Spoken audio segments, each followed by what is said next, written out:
Hello friends, welcome back கேபே ஸ்டோ channel நண்பர்களே. இன்றைக்கி நம்ம பார்த்தீங்கன்னு வச்சுக்கோங்களேன், மிக மிக முக்கியமான ஒரு ஜோதிட தாள்களையும் ஒரு ஆன்மீக பரிகாரத்தையும் இந்த வீடியோவில் பார்க்க போகிறோம். ஸோ பார்க்குறதுக்கு முன்னாடி என்ன பார்க்க போகிறோம், ஏது பார்க்க போகிறோம் அப்படிங்கிறத இன்ட்ரோவில் ஷேர் பண்ண வாங்க பார்ப்பீங்க. 2026 ஆண்டுடைய முதல் மாதமான ஜனவரி மாதத்தில் நிறைய கிரக மாற்றங்கள் இப்போ ஜனவரி 24க்குள்ளே நடக்க போகுது. அதனால் பயங்கரமான மாற்றங்கள் ஒவ்வொரு ராசிக்காரங்களுக்கும் ஏற்படும். அப்படி ஏற்படக்கூடிய மாற்றங்கள் அந்தந்த ராசிக்காரங்க தெரிஞ்சு பயன்பெறணுங்கிறதுனால ஒவ்வொரு ராசிக்கும் என்ன மாற்றம் ஏற்படும் அப்படிங்கிறத ஷேர் பண்ணிகிட்ருக்கேன். அதில் இன்றைக்கி இந்த வீடியோவில் துலாம் ராசிக்காரங்களுக்கு ஷேர் பண்ண போகிறேன். துலாம் ராசியில் பிறந்த நேயர்கள் யாராக இருந்தாலும் இந்த ஒரு வீடியோவை ஸ்கிப் பண்ணாமல் பாருங்கள். உங்கள் ராசியை சேர்ந்தவர்களுக்கு கிரக மாற்றங்களால் என்ன நடக்கும் அப்படிங்கிற விஷயங்களை விவரமாக இந்த வீடியோவில் தெரிஞ்சு அதற்கேற்ப நடந்து பலன் பெறுங்க. அதே போல் இந்த மாற்றங்கள் தையில தான் நடைபெறுது. அதனாலேயே தையில ஒரு சிறப்பு பரிகாரமும் நீங்கள் செய்ய வேண்டும். அது என்ன பரிகாரம் அப்படிங்கிறதையும் சொல்ல போகிற அந்த பரிகாரத்தையும் இந்த வீடியோவில் துலாம் ராசிக்காரங்க தெரிஞ்சுக்குங்க. தெரிஞ்சு அதற்கேற்ப நடந்து பயன்பெறுங்க. நம்ம லைஃப்பில் நடக்கக்கூடிய எல்லா விஷயங்களுக்கும் காரணமே நவக்கிரகங்கள் தான்.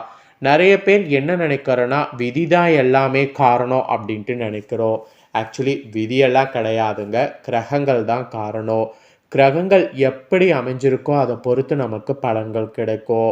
கிரகங்கள் அதே போல் ஒரே மாதிரியாகவும் இருக்காது, ஒவ்வொரு நாளும் ஒவ்வொரு மாதிரி இருக்கும். அது எப்படி இருக்கோ அதை பொறுத்து நமக்கு அதிர்ஷ்டமும் ஆபத்தும் மாறி மாறி வரும். அதனால தான் நம்ம லைஃப்பில் சந்தோஷம், சோகம் இந்த மாதிரி நிறைய நம்ம பார்க்குறோம். ஸோ அந்த வகையில் கிரகங்களால் இப்போ நடக்கக்கூடிய விஷயங்களை தெளிவாக உங்களுக்கு எக்ஸ்பிளைன் பண்ணுற துலாம் ராசிக்காரங்க தெளிவாக உங்களுக்கான பலனை தெரிஞ்சு பலன் பெறுங்க. ஃபஸ்ட்டு இப்போ கிரகநிலைகளை ஆராய்ந்து பார்க்கும் பொழுது இப்போ எப்படி அமைஞ்சிருக்குதுன்னா, உங்கள் ராசிநாதன் சுக்கிரன் புதனோடு இணைந்து புத சுக்கிர யோகத்தை வழங்குகிறார். மெயினாக குருவின் பார்வை உங்கள் ராசியில் பதிகிறது. உங்கள் ராசிநாதன் சுக்கிரனுக்கு குரு பகவான் பகை கிரகமாக இருக்கிறார். அவர் வகரம் பெற்றிருப்பது ஒரு வகையில் உங்களுக்கு யோகம்தான். எனவே உங்கள் ராசி புனிதமடைகிறது. சென்ற நாட்களில் விட தாமதப்பட்ட காரியங்கள் இனி இப்பொழுது தடையின்றி நடைபெறும். கரைந்த சேமிப்புகளை ஈடுகட்டுற அளவுக்கு உங்களுடைய வாழ்க்கை தரமானது உயரும். நீங்கள் நீண்ட நாட்களாக எதிர்பார்த்த முன்னேற்றம் இப்பொழுது உங்ககிட்ட வந்து சேரும். ஆரோக்கிய தொல்லை அகன்று உற்சாகத்தோடு பணிபுரிவீங்க. இந்த மாதிரி நிறைய உங்களுக்கு மாற்றங்கள் பார்த்தீங்கன்னு வச்சுக்கோங்களேன், இந்த டைம் உண்டாகும் என்பது குறிப்பிடப்படுது. இதில் ஃபஸ்ட்டு குருவுடைய வகரம் தான் உங்களுக்கு பெரிய மாற்றத்தையே கொடுக்க போகுது. அது என்ன மாற்றம் அப்படிங்கிறத உங்களுக்கு சொல்கிறேன், தெளிவாக தெரிஞ்சுக்குங்க. மிதுன ராசியில் சஞ்சரிக்கக்கூடிய குரு இந்த டைம் வகர இயக்கத்தில் இருக்கிறார். அவருடைய பார்வை உங்கள் ராசியில் 3, 5 ஆகிய இடங்களில் பதிகிறது. குரு உங்கள் ராசியின் சகோதர ஸ்தானத்திற்கு அதிபதி. மேலும் எதிர்ப்பு, வியாதி, கடன் ஆகியவற்றை குறிக்கக்கூடிய இடங்களுக்கு அதிபதி. எனவே இந்த காலகட்டத்தில் எதிர்ப்புகள் எல்லாமே விலகும். எதிர்காலத்தை பற்றிய பயமானது அகலும். ஜீவனத்திற்கு கவலை இல்லாத சூழ்நிலை உருவாகும். ஆரோக்கிய தொல்லைகளால் அவதிப்பட்டு வந்தவர்கள் குணமடைவீங்க. குருவின் பார்வை பலத்தால் உடன் பிறப்புகளுடைய திருமணம் அல்லது அவர்களுடைய வாரிசு திருமணத்தை முன்னின்று நடத்தி வைப்பீங்க. மெயினாக பூர்வீக சொத்துக்களில் இருந்த பிரச்சனைகள் படிப்படியாக அகலும். இதுவரை பாக பிரிவினைக்கு ஒத்துவராத உடன்பிறப்புகள் இப்பொழுது மனமாறி ஒத்துழைப்பு தருவாங்க.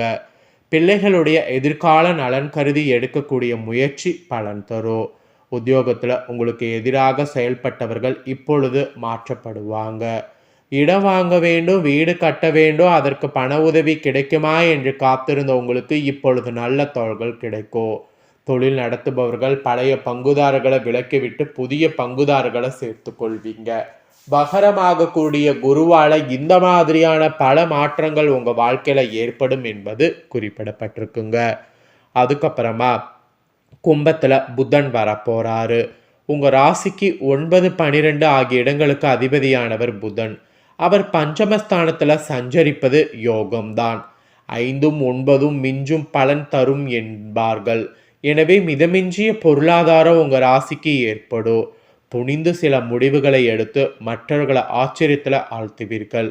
எந்த ஒரு வேலையையும் எளிதில் முடித்து வெற்றியும் காண்பீர்கள். அலுவலக பணிகளில் உங்கள் திறமைகள் பார்த்து மேல் அதிகாரிகள் வியப்பாங்க. பதவி உயர்வு தானாக தேடி வரும். மாமன் மைத்துனர் வழியில் ஒத்துழைப்பு கிடைக்கும். கரைந்த சேமிப்புகளை ஈடுகட்டுவீங்க. இந்த மாதிரி புதனால நிறைஞ்ச லாபம் உங்கள் ராசிக்கு இந்த டைம் கிடைக்க போகுது. அதுக்கப்புறமா கடைசியாக கும்பத்தில் சுக்கிரனும் வரப்போகிறாரு. உங்கள் ராசிநாதன் மற்றும் அஷ்டமதிபதியான சுக்கிரன் பஞ்சமஸ்தானத்தில் சஞ்சரிக்கிற மாதிரி சூழ்நிலை ஏற்படும். அதனால் பிள்ளைகளால் விரயமானது ஏற்படும். எனவே அவர்களை உங்கள் மேற்பார்வையில் வைத்து கொள்வது நல்லது. அவர்களுடைய கல்வி சம்பந்தமாகவோ கல்யாண சம்பந்தமாகவோ எடுக்கக்கூடிய முயற்சி தடைப்பட்டே வந்திருக்கலாம். அது இப்போது உங்களுக்கு கைகூடும். இடமாறுதல் இனிமை தரும். ஸோ இதனால் கொஞ்சம் நீங்கள் கவனமாக செயல்படணும். ஆக மொத்தம் கிரகங்களால் உங்கள் ராசியை சேர்ந்தவர்களுக்கு பொது வாழ்வில் உள்ளவர்களுக்கு மதிப்பு மரியாதை உயரும். வியாபாரம் மற்றும் தொழில் செய்பவர்களுக்கு வரக்கூடிய மாற்றம் நல்ல மாற்றமாக அமையும். உத்தியோகத்தில் உள்ளவர்களுக்கு பதவி உயர்வு உண்டு. கலைஞர்களுக்கு பிற்பகுதியில் ஒப்பந்தங்கள் வந்து கொண்டே இருக்கும். மாணவ மாணவிகளுக்கு ஆசிரியர் மற்றும் பெற்றோருடைய ஆதரவு உண்டு. பெண்களுக்கு குடும்பத்தில் பாசமும் நேசமும் அதிகரிக்கும். உங்கள் பெயரிலே தொழில் தொடங்கக்கூடிய முயற்சி கைகூடும். இந்த மாதிரி தான் உங்களுக்கான பலன்கள் கிடைக்கும் என்பது குறிப்பிடப்பட்டிருக்கு. இந்த பலன்களுக்கேற்ப நீங்கள் நடந்து பலன் பெறுங்க. இப்போ நெக்ஸ்ட்டு உங்களுக்கான பரிகாரத்தை சொல்ல போகிறேன். ஆக்சுவலி இந்த பரிகாரம் ஏன் செய்யணும்னா இது தை மாதங்கிறதுனால செய்யணும். தை மாதத்தில் இந்த பரிகாரங்கள் செய்தால் அதிகப்படியான பலன்கள் நிச்சயம் நீங்கள் பெறலாம். அதனால் அது என்ன பரிகாரம் அப்படிங்கிறத உங்களுக்கு சொல்கிறேன்.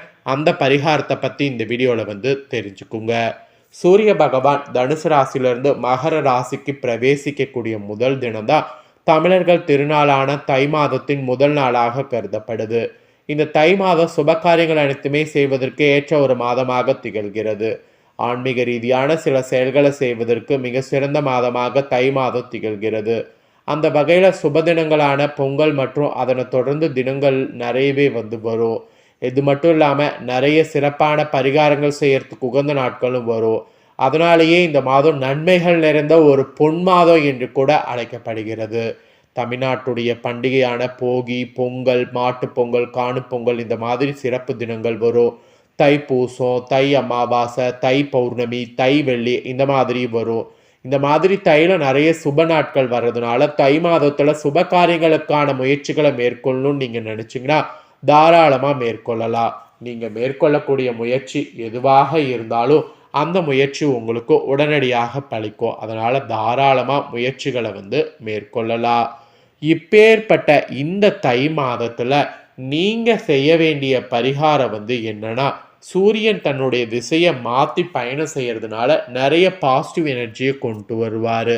அந்த பாசிட்டிவ் எனர்ஜி நமக்குள்ளே போகணும் அப்படிங்கிறதுனால இந்த தையில் பார்த்தீங்கன்னு வச்சுக்கோங்களேன், சூரிய நமஸ்காரம் காலையில் செய்து சூரிய பகவான் கிட்ட ஒரு 5 நிமிடமாவது தியானம் மாதிரி பண்ணணும். அப்படி பண்ணக்கூடிய பட்சத்தில் அது நம்ம உடலில் இறங்கி நமக்கு நல்ல ஒரு எனர்ஜி கொடுக்கும். அதனால் அந்த மாதிரியான விஷயத்தை துலாம் ராசிக்காரங்க இந்த தையில் செய்யணும். அதுக்கப்புறமா ரெண்டாவது செய்ய வேண்டிய விஷயம் என்னன்னா, தையில் பார்த்தீங்கன்னு வச்சுக்கோங்களேன், நீங்கள் தானம் செய்யணும். அதுவும் வாயில்லா ஜீவன்களாக இருக்கக்கூடிய பசுமாடுகளுக்கு தானம் செய்யணும். நிறைய அகத்திக்கீரை, பழம், அப்புறம் அரிசி, வெல்லம் கலந்தது, அதுக்கப்புறம் கோதுமை மாவு, தவிடு இந்த மாதிரி பசு என்னெல்லாம் சாப்பிடுமோ அது உங்களால் எவ்வளோ முடியுமோ வாங்கி தானம் பண்ணுங்க. இந்த 2 விஷயத்தை இந்த தையில் செய்கிறதுனால இந்த தையே உங்களுக்கு மகிழ்ச்சி தரும் விதத்தில் அமையும். அதனால் இந்த பரிகாரங்களை செய்ய மறக்காதீங்க. அதே போல் தை பிறந்தா வழி பிறக்கும் என்ற பழமொழிக்கேற்ப தை பிறந்துருச்சு வழி பிறக்கும்னு சொல்லிட்டு சும்மா இல்லாமல் நான் சொன்ன மாதிரி சுபகாரியங்களை மேற்கொள்ளுங்க. தடைகள் வந்தாலும் உங்களுக்கான பலன்கள் நான் சொல்லியிருப்பல அதற்கேற்ப எல்லாமே சரியாகும். அதனால் நீங்கள் என்ன செய்யணும்னு நினைக்கிறீங்களோ அதை செய்து வெற்றியை பெற்றிருங்க. ஸோ இந்த முக்கியமான தாள்களை நீங்கள் பார்த்து தெரிஞ்சு பயன்பெற்றது போல் உங்கள் ஃப்ரெண்ட்ஸ் ஃபேமிலியில் இருக்கிறவங்களும் பார்த்து பயன்பெறணும் அப்படின்னு நினச்சிங்கன்னா வீடியோ லைக் பண்ணி உங்கள் ஃப்ரெண்ட்ஸ் ஃபேமிலிக்கு ஷேர் பண்ணுங்கள். ஏன்னா உங்கள் ஃப்ரெண்ட்ஸ் ஃபேமிலியில் இருக்கிறவங்களும் உங்களை போல் துலாம் ராசிக்காரங்களாக இருந்தாங்கன்னா இந்த தாள்களை தெரிஞ்சு இதற்கேற்ப நடந்து பலன் பெறட்டும். இதே போல் புதிய அப்டேட்டான நிறைய வீடியோ நம்ம சேனலில் போடப்படும். அதை எல்லாமே உடனுக்குடனே தெரிந்து கொள்ள மறக்காமல் நம்ம சேனலை சப்ஸ்கிரைப் பண்ணுங்கள். கூட பெல் பண்ண ப்ரெஸ் பண்ணுங்கள். அதை நீங்கள் பண்ணிட்டீங்கன்னா இனி நான் போகிற மற்ற அப்டேட்டான எல்லா வீடியோஸும் உடனுக்குடனே தெரிந்து கொள்ளலாம். ஸோ மறக்காமல் பண்ணுங்கள். நெக்ஸ்ட்டு இதே போல் சுவாரஸ்யமாக வேறொரு வீடியோவில் வந்து உங்களை சந்திக்கிறேன். சப்ஸ்கிரைப் பண்ணி சப்போர்ட் பண்ணுங்கள்.